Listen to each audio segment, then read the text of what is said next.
उत्तराखंड के रचनाकार तारादत्त गैरोला। गढ़वाली भाषा साहित्य के मर्मज्ञ पंडित तारादत्त गैरोला का जन्म सन 1875 में टिहरी गढ़वाल की पट्टी बडियारगढ़ के ग्राम लालढू में हुआ। इन्होंने इलाहाबाद विश्वविद्यालय से आंग्ल भाषा में स्नातकोत्तर और एलएलबी की उपाधि प्राप्त की।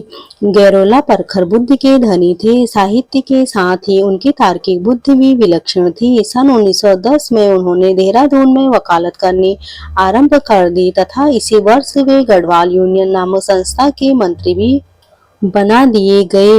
इसी संस्था ने गढ़वाली नामक एक पत्र का प्रकाशन कार्य प्रारंभ किया। गैरोला जी इस पत्र के संपादन सहयोगी के रूप में रहे। उन्होंने पौड़ी में भी वकालत की।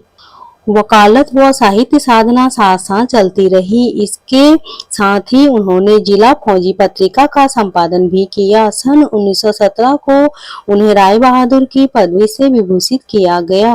प्रकृति की गोद में पले बढ़े गैरोला जी को यहाँ की प्रकृति से अत्यधिक आत्मीयता थी।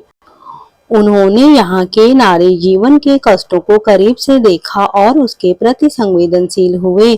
सदैव गीत उनकी इसी अति संवेदनशीलता की काव्यात्मक अभिव्यक्ति है। सदैव गीत दूर दराज ब्याही एक पहाड़ी युवती के अंतर्मन की पीड़ा है। पहाड़ की नारी की इस वेदना को आधार बनाकर गैरोला जी ने एक अनुपम काव्य की रचना की है, जो आज गढ़वाली साहित्य के अनुपम धरोहर है। विषम भौगोलिक परिस्थितियों और अपने संस्कार तथा संस्कृति के बंधनों के बीच व्याकुल पहाड़ी युवती अपनी वेदना को किससे व्यक्त करती। अनंततः वह घनी पहाड़ियों और चीड़ के घने वृक्षों से झुक जाने और दूर दूर हो जाने की प्रार्थना करती है। अपनी माँ और मायके के लिए पौन प्यारी प्रिय पवन के माध्यम से यह वेदनामय रहबार संदेश गैरोला जी ने जिस भावधारा से दिया है वह सचमुच सरस एवं मार्मिक है। कवि गैरोला कविता के साथ साथ जीवनों की दंत कथाओं को भी एकत्रित करते थे। इनमें से कुछ का अंग्रेजी में अनुवाद उन्होंने पादरी ओकले के साथ तथा स्वयं संपादित पुस्तक हिमालयन फोकलोर में दिया है। गैरोला जी ने संत दादू दयाल के पदों का अनुवाद सॉन्ग्स ऑफ दादू नामक पुस्तक में किया है। गैरोला जी द्वारा रचित सदैव गीत गढ़वाली भाषा में लिखा गया है। हम इस गीत के भावार्थ के माध्यम से सदैव की मन की व्यथा को जानेंगे। सदैव गीत। पहाड़ी गांव की युवती की शादी बहुत दूर कर दी गई। भौगोलिक दूरी, पहाड़ी टेढ़े मेढ़े रास्ते न जा सके वह लंबे समय से मायके। फिर मायके में कोई भाई भी तो नहीं जो लेने आ सके। उसकी कुशलता कौन पूछेगा उससे। धौली गंगा के पार ब्याही युवती सदैव माँ से मिलने को विकल है, इसीलिए प्रार्थना करती है वह शिलंग के वृक्ष की घनी छांव में बैठकर। कवि ने शिलंग की डाली और उसकी छांव में विनती करती सदैव की भावदशा की अनुपम चित्रोकेरा है। वह शिलंग की डाली सदैव के लिए मायके जैसी थी। वह उसकी छांव में बैठकर माँ के आंचल का सा मुख और सुरक्षा की अनुभूति करती है। मायके की स्मृतियां भुला देने के लिए उसे मायके की सी अनुभूति होती है। अब बढ़ने लगी है शिलंग की डाली। चौराहे के सुंदर चबूतरे में लगी यह डाली पहले दो पत्ते वाली, फिर चौपत्ती 4 पत्तों वाली एक बालिश्त की छोटी सी यह शिलंग की डाली अब हाथ भर लंबी हो गई है। अन्य लोगों के पेड़ पौधे वर्ष भर में बढ़ते हैं, लेकिन सदैव की यह डाली दिनों दिन बढ़ रही है। कोमल फूल बनने के लिए फूट पड़े हैं। शिलंग की डाली की शाखाएं चारों दिशाओं में फैल गई। उसके लता पल्लव बहुत घने हैं। अब शाखाओं पर नई शाखाएं फूट पड़ी हैं। एक बड़ी छतरी के आकार की हो गई है अब वह डाली, जिसकी पत्तियां स्वयं में एक झुरमुट सी हैं। वह डाली घनी सुंदर छांव देने लगी है।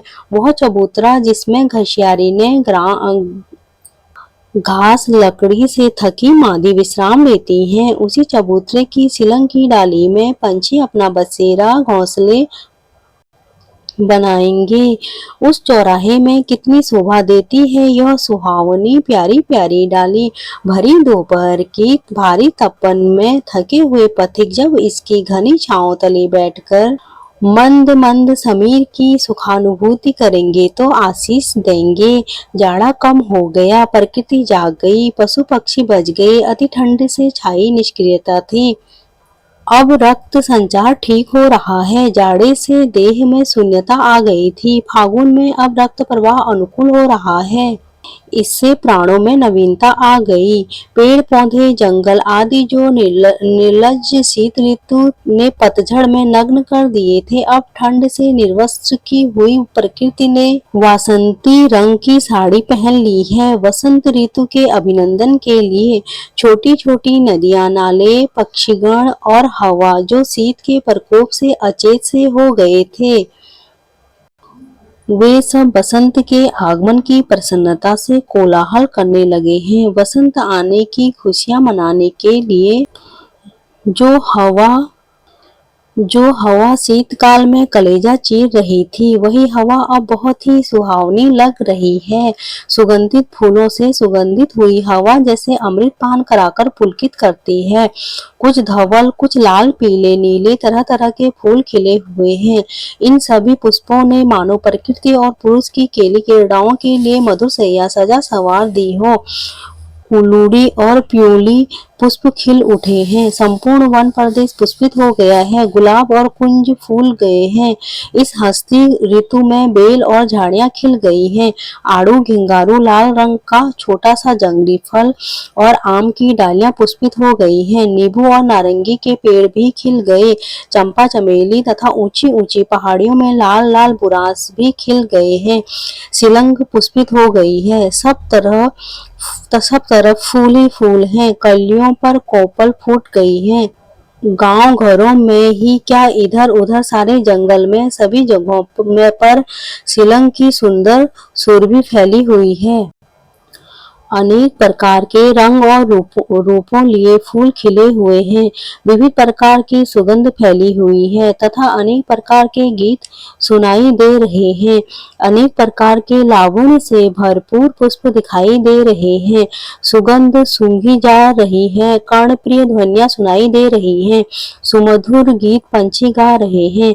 प्यारी उस कोयल की कुहू कुहू सुख दे रही है, जो चारों दिशाओं में दूर दूर तक सुनाई दे रही है। यह सुखद प्राकृतिक वातावरण सदैव के आकुल प्राणों की अधिक व्याकुल कर रहा है। शिलंग की डाली के छांव तले बैठी सदैव वन प्रदेश के प्राकृतिक मनोरम दृश्यों को देख रही है और सुन रही है। पक्षियों की सुमधुर ध्वनियां भाव विभोर होकर वह उस मायके की डाली की छांव में बैठने सदैव आती है। मायके की स्मृतियां भूल जाने के लिए सदैव को जब मायके की याद आती है तो सहेलियों की याद भी आती है। उसे मायके के जंगलों की भी याद आती है। वह मायके की एक एक जगह को याद करती है। मायके की छोटी छोटी नदियां और पर्वत चोटियां भी याद आते हैं उसे। इस शिलंग की छांव में मायके की स्मृतियों को लिए विकल भावुक सदैव चबूतरे में शिलंग की छांव में बैठी है। बावरी हो रही है। वह मायके की स्मृतियों में भटकते पंछी सा मन हो गया है उसका, और अति भावुक होकर मायके की स्मृतियों में वह अपने मुख से ऐसी ऐसी वाणी बोलने लगी। भावुक मन को नहीं थाम पा रही है। मन का पंछी उड़ जाना चाहता है मायके की ओर। अब वह ऊंची ऊंची पर्वत श्रेणियों और पेड़ों से झुक जाने के लिए निवेदन करती है। अरे ऊंची ऊंची पहाड़ियों, तुम झुक जाओ, और घने घने चीड़ के वृक्षों, तुम थोड़ा दूर दूर हो जाओ, छट जाओ। मुझे मायके की गहरी याद आ रही है। मुझे मेरे पिताजी का देश देखने दो। हे मेरे मायके की प्यारी प्यारी पवन, तुम मेरे संदेश को मेरी माँ तक पहुँचा दो। छोटी छोटी नदियों, गाड़ गधेरों, हे हिलांस और कप्पू पंछी, तुम मेरे मायके के गीत गाओ। जैसे मड़ाई करते हुए खलियान में बैल फेरे लेते हैं, लेकिन समय का पता नहीं चल पाता कि कब बीत गया। ऐसे ही ऋतुएं आएंगी जाएंगी, लेकिन ये अभागी ऋतुएं मेरे लिए तो नहीं आई। मेरे लिए इनका आना न आना एक ही समान है। मेरे लिए तो कोई ऋतु नहीं आई। वसंत ऋतु फाल्गुन चैत्र मास में तो सभी के भाई अपनी अपनी बहनों को भेंटने के लिए आएंगे। छोटी बड़ी बहनें सभी मिलकर गीत गाएंगी, गले मिलेंगी, आलिंगन करेंगी और सुख खुद स्मृति और विरह को मिटाएंगी। मायके से भेजे हुए कपड़ों की जोड़ी बहुत प्रसन्नता पूर्वक पहनेंगी। गांव की बहुएं दिखाएंगी आत्मगौरव से मायके से भेजे परिधान। इन वस्त्रों में मिजाज दिखाएंगी वे। मेरा भी कोई भाई होता तो मेरे लिए भी कलेऊ, पूड़ी, कचौड़ी, दूध, कंडी लाता तो मैं भी लोगों को मायके से आया हुआ कलेऊ बांटती। गांव भर में प्रसन्न होकर मेरे पीछे कोई भाई बहन भी नहीं। यह मेरा दुर्भाग्य रहा। मेरा विवाह धौली गंगा के पार इतनी दूर कर दिया। मैं इच्छा होते हुए भी मायके नहीं जा सकती। मेरे लिए मायका विदेश हो गया है। अपने ससुराल में मैं जवान भी हो गई हूँ और बच्चों की माँ भी बन गई हूँ, लेकिन मायके ने मेरी कुशल छेब नहीं ली है। मेरे मायके की देवी झाली माली, मेरी भारी विपत्ति को सुन लो। मुझे प्यारा प्यारा मायके का सहारा भाई दे दो, जिसको देखकर मैं मायके की याद भूल जाऊं। मैं भाई का मुख देख लेती तो मेरा जीवन सफल हो जाता। मुझे कुछ और इच्छा नहीं है। सहोदर भाई के समान कोई और नहीं होता। हे इष्ट देवी, यदि तुम मुझे सहोदर अनुज होने का वरदान दे दोगी तो मैं तुम्हें अपना सब कुछ दे दूंगी। यदि मेरे मायके में मेरे भाई का जन्म हो गया तो मैं तेरे नाम की अष्टबलि दूंगी, पांडव नचाऊंगी और तुम्हारे नाम की यात्रा करूंगी। नहीं तो मैं अभी अपने प्राण त्याग करती हूँ। हे दुर्गा भवानी, मेरी सहायता करो।